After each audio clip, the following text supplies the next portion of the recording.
বলতে থাকি হলো হলো আমরা সকলে বলতে থাকি যে নবী আগে হবে, কিন্তু আল্লাহ পাক মুসা নবীর দোয়া কবুল করলেন না। একটা ফকিরের দোয়া কেন কবুল করেছিল, কোন কারণে কবুল করেছিল, সেই কালাম আপনাদের সম্মুখে পরিবেশন করব। যদি আমরা মন দিয়ে শুনি তাহলে ঘটনাটা বুঝতে পারবো, আর যদি না আমরা মন দিয়ে শুনতে থাকি, গল্প করতে থাকি, উটকাট করতে থাকি, হয়তো বোঝা যাবে যে সালমা পারভিন হয়তো ভুল কথা বলে যাচ্ছে।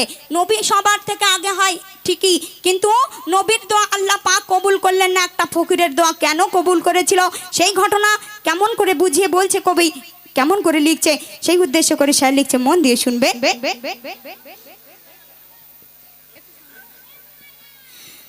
ফকির আগে নাঙ্গা নবী আগে গে প্রশ্ন শুনে কেউ বুঝে ওনার গে। ফকির আগে নাঙ্গা নবী আগে গে প্রশ্ন শুনে কেউ বুঝে ওনার গে। এক নারীর ধরে মোছা প্রশ্ন করে, এক ফকির দেখো তার দোয়া করে গে। ফকির জঙ্গলের ধারে মুসা তুর পাহাড়ে দুজন দোয়া করে ও আল্লাহর দরবারে। ফকির আগে নাঙ্গা নবী আগে গে প্রশ্ন শুনে কেউ যে ওনার রে। একটা দুঃখিনী নারী একদিন মুসা নবীকে ধরে বলছে যে মুসা নবী, আমার অনেক দিন বিয়ে হয়ে গেছে, আমার কোনো সন্তান হয় না, তুমি তো আল্লাহ পাকের সঙ্গে ওই তুর পাহাড়ে উঠে সরাসরি কথা বলো, আমার গিয়ে একবার জিজ্ঞাসা করো আল্লাহ পাককে যে আমার কোনো সন্তান হবে কিনা।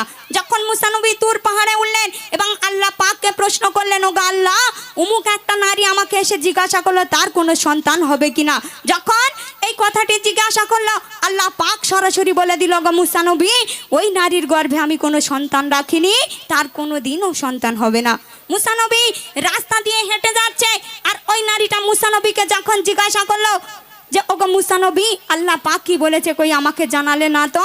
তখন মুসা নবী বলছে, ওগো নারী, তুমি দুঃখ করো না, আল্লাহ পাক সব ফুলে কিন্তু ফল দেয় না, তেমন তোমার কোনো সন্তান হবে না, তুমি দুঃখ পেও না। তারপরে কি ঘটছে সেই উদ্দেশ্য করে শায়র লিখছে, শুনুন। এক দুঃখিনী নাঙ্গারি মিনতি কগরি মুসা নবীকে ধগরি, তুমি আল্লাহর সাথে তুর পাহাড়ে তেগে কথা কও সারাং সগরি। আমি বিরান বাগান নেই কোনো সন্তানে, কত বছর কেটে গেল এই দুঃখীর আর মান চাই যে সন্তানে, এ কথা আল্লাহকে বলো। তারপর মুসা ওঠে পাহাড়ের চূড়ায়, এ কথা আল্লাহকে জানায়। আল্লাহ বলে, হে মুসা, আমি ওরে নসিবে কোন সন্তান রাখি না। এই কথা শুনে মনে মনে নারীর নাজারি কগরে। এক ফকির এসে বলে, সন্তান হবে তো ঘরে ঘরে। কি করে? একটি রুটি একটি সন্তান, দুটি রুটি দিলে মরে, আর দুটি রুটিতে দুটি সন্তান হবে তো ঘরে ঘরে, হবে তো ঘরে ঘরে। মোরান লাগা কিনা করতে পারে ফকির জঙ্গলের ধারে। যখন মুসা নবী ওই মেয়েটিকে বলল, আল্লাহ পাক তোমার গর্ভে কোনো সন্তান রাখেনি, তার তোমার কোনো সন্তান হবে না, ওই মেয়েটা অনেক দুঃখ পেয়ে গেল। কাঁদতে কাঁদতে যখন খেতে বসে গেল, রাস্তা দিয়ে একটা ফকির হেঁটে হেঁটে যাচ্ছে আর বলছে, যদি কেউ আমার ক্ষুধা নিবারণ করে, যদি কেউ আমাকে একটা রুটি দেয়, সেই একটা রুটির বিনিময়ে একটা সন্তান হবে।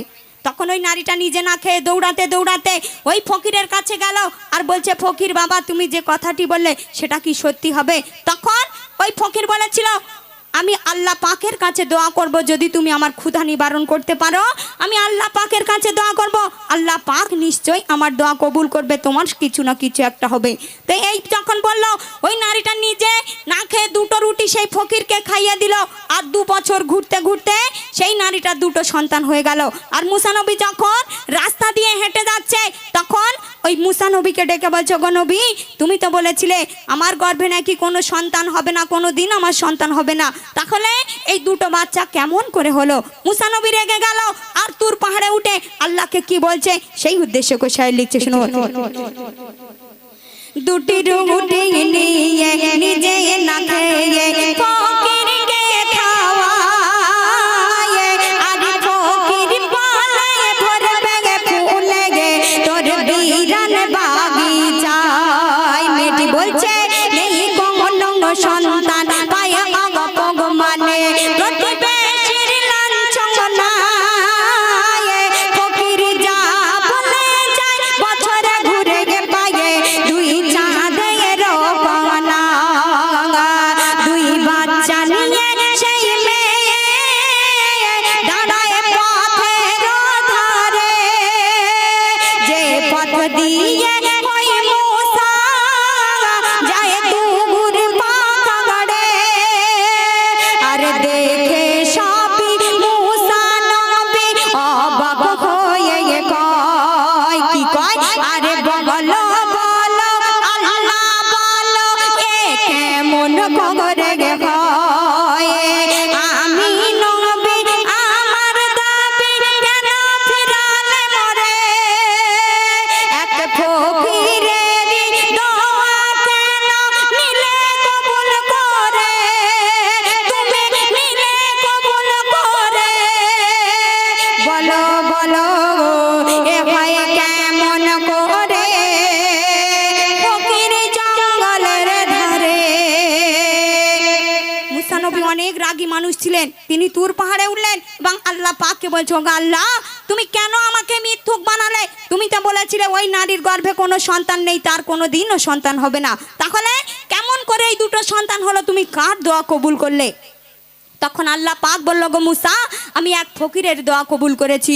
মুসা নবী বলল, কেন ওই ফকিরের দোয়া কবুল করলে? আমি নবী হওয়ার সত্ত্বেও তুমি আমার দোয়া কবুল করলে না। তখন আল্লাহ পাক মুসা নবীকে বলছো, গো মুসা নবী, তোমার ডান হাতটা বাড়িয়ে দাও।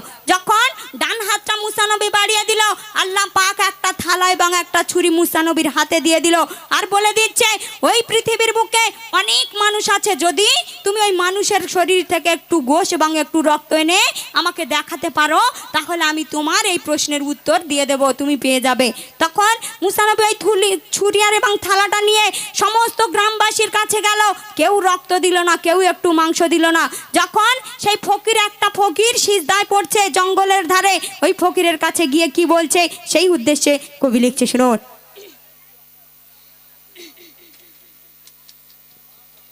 এক থালা ধগরি এক হাত ছুগুরে মুসা নবী ফেরে, দেখে এক ফকির ইবাদত করে এসেছে তাকে পকড়ে গে এক জঙ্গলের ধারে। মুসা ফকিরকে গে পায় আল্লাহ মানুষের গোশ চায়, তুমি দেবে কি গায়ের গোশ তোমায়? দিলে গায়ের গোশত হবে আল্লাহর দোস্ত গো সেই আখেরি বেলায়। মুসা নবী যখন ওই ফকিরকে বলল, গো ফকির, তুমি কি তোমার গায়ের একটু গোশ দেবে? দিলে ওই আখেরি বেলায় আল্লাহ পাকের দোস্ত হয়ে যাবে। ওই ফকির তখন মুসা নবীকে ডেকে বলল, ও গো মুসা নবী, আল্লাহ পাক তো বলে দেয়নি আমার ডান হাতের গোশ নেবে, না আমার বাম হাতে, না আমার বুক থেকে, না আমার পেট থেকে, না আমার মুখ থেকে, আল্লাহ পাক কোথাও ঘোষণা করেনি। ও গো মুসা নবী, তুমি আমার সর্ব শরীর থেকে একটু একটু করে গোশ এবং রক্ত নিয়ে আমার আল্লাহ পাককে খুশি করাও। যখন এই কথাটি বলল, মুসা নবী যখন ছুরি চালাতে যাবে ফকিরের গায়ে, আল্লাহ পাক বলছে, খবরদার মুসা, তুমি ওই ফকিরের গায়ে ছুরি চালাবে না। তখন মুসা নবী বলছে, আল্লাহ পাক, তুমি তো বলেছিলে মানুষের একটু গোশ এবং একটু রক্ত দেখতে চেয়েছিলে, তাহলে কেন বারণ করছো? তখন মুসা নবীকে আল্লাহ পাক ডেকে বলছো, গো মুসা, ওই দুনিয়ার বুকে তুমি কিন্তু একটা মানুষ ছিলে, সর্বপ্রথম একটা মানুষ ছিলে, একটা উপাধি পেয়ে তুমি নবী হয়েছ, কিন্তু তুমি তোমার গায়ের গোশ একটুও দিলে না, আর তোমার কথা তোমার মনে ছিল না, তুমি সমস্ত মানুষের কাছে গিয়েছো। আর ওই ফকির তোমার এক কথায় আমার প্রেমে মগ্ন হয়ে, আমার ইবাদতে লিপ্ত হয়ে গিয়ে আমার প্রেমে পাগল হয়ে, তোমার এক কথায় ওর শরীরের সমস্ত রক্ত এবং গোশ আমাকে খুশি করানোর জন্য দিতে চেয়েছে, তাই আমি ওই ফকিরের দোয়া কবুল করলাম, তোমার দোয়া কবুল করলাম না। শেষ কথায় কবি লিখছে, শুনুন।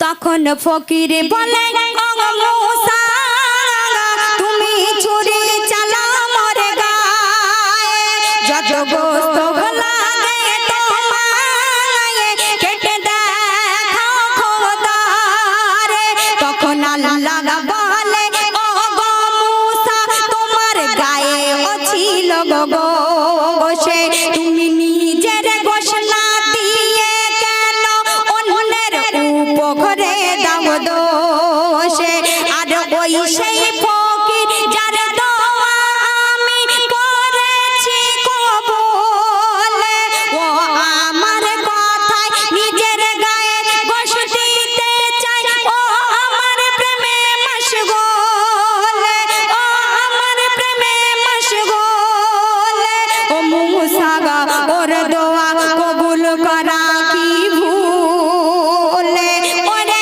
এমডি সামাদুলে ওরে এমডি সামাদুলে